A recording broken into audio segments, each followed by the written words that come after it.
আসসালামু আলাইকুম প্রিয় ষষ্ঠ শ্রেণীর শিক্ষার্থীরা, আশা করি তোমরা ভালো আছো। আজকে আমরা তোমাদের সাথে শেয়ার করব 102 পৃষ্ঠার অনুশীলনের অঙ্কগুলো। না বুঝলে অবশ্যই কমেন্টস করবে। এখানে দেখো বলছে রিয়ার পরিবারের সদস্য সংখ্যা 8 জন, মানে রিয়া সহকারে এখানে 8 জন। এখনই রিয়া সকালে সমপরিমাণ চা পরিবেশন করার জন্য 5.6 লিটার সমপরিমাণ চা তৈরি করে, অর্থাৎ 5.6 মানে হাফ লিটার চেয়ে বেশি পারে সমান। কিন্তু রিয়া চা পান করে না। তাহলে ঘটনা হচ্ছে রিয়ার পরিবারের সদস্য সংখ্যা 8 জন, রিয়া চা পান না করলে একজন কমে যায়, 7 জন হয়। প্রত্যেক কাপে কত লিটার চা থাকবে তা নির্ণয় করতে বলছে। দেখো, যেহেতু রিয়া চা পান করে না, চা পান করে কতজন, দেখো ছিল 8 জন। 8 জন থেকে রিয়া বাদ যাবে, এই রিয়া বাদ যাবে, তাহলে থাকতেছে আমার এই 7 জন। আশা করি তুমি বুঝতে পারছো, যেহেতু রিয়া চা পান করে না। আবারও বলি, যেহেতু রিয়া চা পান করে না, তাই পরিবারের সদস্য থেকে সে একজন বাদ যাবে। তাহলে আমরা একজনের কাপে চায়ের পরিমাণ থাকবে কতটুক, আমার যে কতটুক মোট পরিমাণ যে চা আছে, চা নির্ণয় করে দেখো। মোট চায়ের পরিমাণটা আমরা জানি 5.6, এই পরিমাণ তো লিটার চা আয়োজন করা হয়। এখানে লোক সংখ্যা হচ্ছে আমার কত, এই রিয়াস বাদে 7 জন। তাহলে টোটাল পরিমাণটাকে লোক সংখ্যা দিয়ে ভাগ করলে আমরা যেটা পাবো, এটা হয় আমার মোট সংখ্যা। দেখো, এখানে দশমিকের জন্য হচ্ছে 1, দশমিকের পর আছে 2 অঙ্ক, তাই 2টা শূন্য। তাহলে আমরা এখানে এই 7 দিয়ে 58, 7 8 56, তাহলে লিখতেই পারি 8/100। এটাকে আমরা, যেহেতু লিটারে আছে, আমরা এটাকে কি করব, এই দেখো এই দশমিক আছে 2 ঘর, এই দশমিকের জন্য 1-এর জন্য দশমিক, আর 2টা শূন্য মানে 2 ঘর আগে হবে। যেহেতু 8 একটা আছে, তাই এর আগে আরেকটা শূন্য হয়ে এখানে মিলে যাবে। তাহলে আমাদের এই 8 লিটার 0.8 লিটার, অর্থাৎ প্রত্যেক কাপে 0.8 লিটার চা থাকবে। আশা করি এটা বুঝছো। এটা হচ্ছে 6 নম্বর অঙ্ক।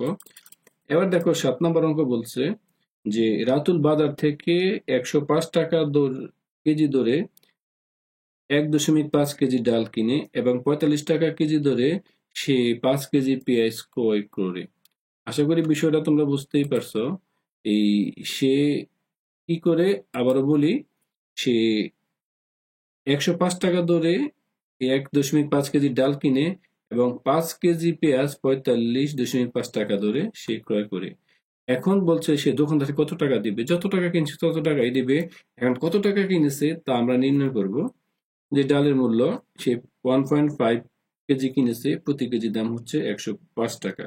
এটাকে দশমিকটাকে তুললাম, উপরে 15 লিখলাম, এই দশমিকের জন্য 1, তারপর একটা শূন্য, তারপর আমরা গুণ করলে 15 × 105 ভাগ 10 থাকতেছে, এটা কত, 1575।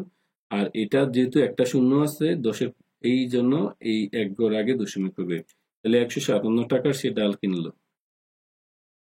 পেঁয়াজ কিনবে কত টাকার, পেঁয়াজের দাম যেহেতু 5 কেজি কিনছে, প্রতি কেজি পেঁয়াজ 45.5 টাকা। দেখো দেওয়া আছে, প্রতি কেজি পেঁয়াজের দাম 45.5 টাকা এবং 5 কেজি কিনেছে, তাই 5 × 45.5 টাকা তো কেজি। এটাকে দশমিক তুললাম, দশমিকের জন্য 1, এখানে 2 অঙ্ক আছে, 2টা শূন্য, তাহলে উপরে হয় 45,4550। গুণ করলে হয় 22,750/100। এবার দশমিক তুলবো, তোলার জন্য দেখো এখানে 2 অঙ্ক আছে, 2 শূন্য আছে, তাই 2 অঙ্ক আগের হবে, অর্থাৎ 227-এর পরে দশমিক হবে, কারণ একের জন্য দশমিক। তাহলে সে পেঁয়াজ কিনলো 227 টাকা 50 পয়সা, আর এখানে ডাল কিনলো 157 টাকা। তাহলে মোট কিনলো, দেখো, 157.5 টাকা, আর এখানে হচ্ছে 227.5। এখানে দশমিকের তুললাম, 10 দিলাম, এখানে দশমিক তুললাম, 10 দিলাম, এই দুইটা। আশা করি এতটুকু বুঝছো। এবার আমরা কি করব, দেখো এই দুইটাকে লসাগু করলাম, এখানে 10 হলো, এই দুইটা যোগ করলে হচ্ছে আমার এই 3,850। এটাকে 10 দ্বারা কাটাকাটি করলে হয় 385 টাকা। তাহলে টোটাল, অর্থাৎ সে দোকানদারকে 385 টাকা দেবে। আশা করি এই অঙ্কটা বুঝছো। যদি অঙ্কটা না বুঝো, বেশ কয়েকবার দেখবে। ভিডিওটি দেখলেই তোমরা বুঝে ফেলবে, অথবা আমার ডেসক্রিপশন বক্সে লিংক আছে, ওখান থেকে গিয়ে বাকিগুলো দেখে নিবে, বুঝে যাবে। তো আসো আমরা তারপরে কোশ্চেন সলভ করব। যদি কেউ না বোঝো অবশ্যই কমেন্টস করবে। দেখো, তারপরে কোশ্চেনটাও একটু সহজ, মানে খুব একটা কঠিন নয়। হুম, দেখো তারপরে কোশ্চেনটা আমরা দেখব। আমরা এখান থেকে চেষ্টা করবো তারপরে কোশ্চেনটা নিয়ে আসার জন্য। আশা করি তোমরা এই কোশ্চেনটা বুঝবে। এই যদি কেউ না বোঝো অবশ্যই কমেন্টস করবে। আমরা আসো এই 102 পৃষ্ঠার 8 এবং 9 নাম্বার কোশ্চেনটা আমরা সলভ করি। 8 নাম্বার বলছে সুমন সাইকেলে চড়ে প্রতি ঘন্টায় 8 কিলোমিটার যেতে পারে। 8 কিলোমিটার যেতে পারে, কারণ সুমন 6 ঘন্টা কত কিলোমিটার যেতে পারবে? একেবারে সিম্পল বিষয়। 1 ঘন্টা 8 কিলোমিটার যায়, 6 ঘন্টা যায় 48 কিলোমিটার, 6টা 48। এটা একেবারে সিম্পল কোশ্চেন। এত সিম্পল কোশ্চেন পরীক্ষায় নাও আসতে পারে। তারপর বলছে 30 কিলোমিটার পথ যেতে সুমনের কত ঘন্টা লাগবে? দেখো এখান থেকে বোঝাই যায় 1 ঘন্টা যায় 8 কিলোমিটার, এটা দেওয়াই আছে। তো অর্থাৎ সে 8 কিলোমিটার পথ যায় 1 ঘন্টায়, এবং সে 1 ঘন্টায় যায় ধরো ধরো এই 8/1। সুতরাং 30 কিলোমিটার মানে 8 কিলোমিটার যায় 1 ঘন্টায়, 1 কিলোমিটার যাবে 8/1-এ, আর 30 কিলোমিটার যাবে, যে ধরে বেশি হবে তাই গুণন হবে। কাটাকাটি করলে ধর হয় 15, 15 × 15, 15 বাই এখানে 4। লক্ষ্য করো কাটাকাটি করলাম হচ্ছে হয় 15/4 হয়। এটা যদি আমি 3 × 4 = 12/3 লিখতেই পারি সমস্ত আকারে। অর্থাৎ 30 কিলোমিটার পথ যায় 3 ঘন্টা, 3 সমস্ত 4/3 ঘন্টা সে যাবে। তো আশা করি এই 8 নাম্বার কোশ্চেনটা তোমরা বুঝতেই পারছো। 8 নাম্বারে ক খ একেবারে সহজ সরল একটি কোশ্চেন, এটা যে কেউ সহজেই পারবে। তো এবার আমরা লাস্ট 9 নাম্বার কোশ্চেনটা দেখবো। বলছে নিজের ও তার ছোট ভাইয়ের জন্য সালাদ তৈরি করতে গিয়ে অহনা সালাদের উপকরণ হিসেবে নিচে জিনিসগুলো নিল। দেখো সে অহনা এবং তার ছোট ভাই মানে দুইজনের জন্য সে সালাদ তৈরি করলো। এতে টমেটোর পরিমাণ হচ্ছে, অর্থাৎ এই 1 কেজি কিনলো, তার 1/5 দিয়ে টমেটো দিল দুইজনের জন্য। শসা সে 1 কেজি 1 কেজির অর্থাৎ 4/1 দিল শসা। পেঁয়াজ দিল 1 কেজির 20/1। কাঁচামরিচ দিল এই 100 কেজির, লক্ষ্য করো এখানে এই 100 কেজির 1 ভাগ পরিমাণ দিল আর কি। আর এখানে 125 কেজির ধনেপাতা, তার পরিমাণ এইভাবে সে সবগুলো দিল। অর্থাৎ এই উপকরণগুলো দিয়ে এই অহনা সালাদ তৈরি করলো। এখন অহনার তৈরি সালাদের ওজন কত কেজি? এই সবগুলো আমরা লিখলাম, অর্থাৎ সবগুলো পরিমাণ আমরা নিয়ে আসলাম। নিয়ে আসার পর সবগুলো লসাগু করলাম হয় 500। দেখো 5 4 20, এই যেটার লসাগু আমি এখানে দেখিয়েছি। এই 5 4 20 100 125 50 থেকে 5 দ্বারা দিলাম। 5 দিয়ে থাকতেছে এই 1 4 4 5 20, এখানে থাকতেছে 20 125। 5 দিয়ে কাটলাম, এটা 5 দিয়ে কাটলে 100। 4 দিলে হয়, এখানে দেখো এটা যায় না। 4 একে 4 4 একে 4 4 5 20, 25 রয়ে গেল। 4 25 100। 5 দিয়ে দিলাম, 5 একে 5 5 25 100। আবার 5 দেখো 5 5 25 5 5 25, আবার 5 দিয়ে দিলাম 5 5। অর্থাৎ ক্যালকুলেশন করলে হয় 500। 500 রইলো, এটা ক্যালকুলেশন করলে হয় 100। এটা হয় 125, এটা হয় 25, এটা হয় যেহেতু 105, এটা 125, এটা হয় 4, এটা হয় 1। তোমরা লসাগুটা করে নিবে, না বুঝলে কমেন্টস করবে, আমরা চেষ্টা করবো করে দেওয়ার জন্য। দেখো সবগুলো যোগ করলে হয় 260, এখানে 500। কাটাকাটি করলে হয় 50/26। এটাকে 100 বানানোর জন্য 2 দ্বারা গুণ করলাম, এটা হয় 52/100। তাহলে এই 2 ঘর আগে দশমিক যাবে, দেখো 2টা দশমিক আগে গেল। অর্থাৎ এই 0.2 কেজি সে যদি এই পরিমাণ নিয়ে দুজনের জন্য সালাদ তৈরি করে, তারপর আমার এই পরিমাণ এত কেজি লাগে। আশা করি এটা বুঝছো।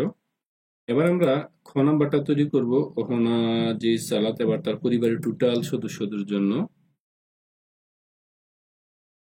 আমরা এই, এবং এটাই আমার আজকের লাস্ট অঙ্ক থাকবে। আশা করি তোমরা বুঝছো। আসো 102 পৃষ্ঠার জন্য। এর আগে অহনা তার পরিবারের ছোট ভাই এবং তার জন্য সালাদ তৈরি করছে ক নাম্বারে। খ নাম্বার বলছে মা বাবা সহ মোট 5 জন সদস্যের জন্য সালাদ তৈরি করতে হলে সালাদের প্রয়োজনীয় উপকরণগুলো ছক আকারে উপস্থাপন করো। দেখো এই পরিমাণটা ছিল 2 জনের।